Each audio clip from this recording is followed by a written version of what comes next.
Basahin ang aking ulap. Paano mo naiintindihan ito? Okay. Aking ulap ni R. Alejandro. Lunday ka ng aking 1,000 pangarap. Sa dagat na langit ay lalayag-layag. Sa lundon ng iyong dibdib na busilak, may buhay ang aking dalantang bulaklak. Kung nagduruyan ka sa rurok ng langit, kalaro ng aking mga panaginip.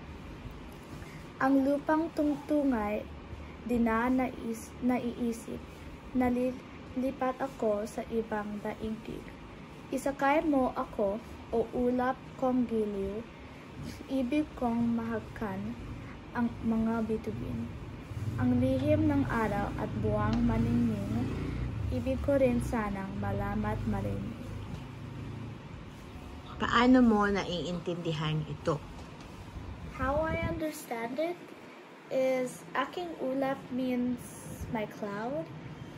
And I remember it, I don't understand all of it because some of the words are words I've never heard.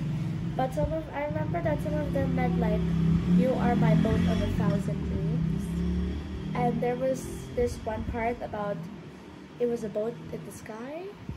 Okay. Something about in the stars. Something in the stars in the sky. And that's how a bit I understand it. Alright. Okay, thank you.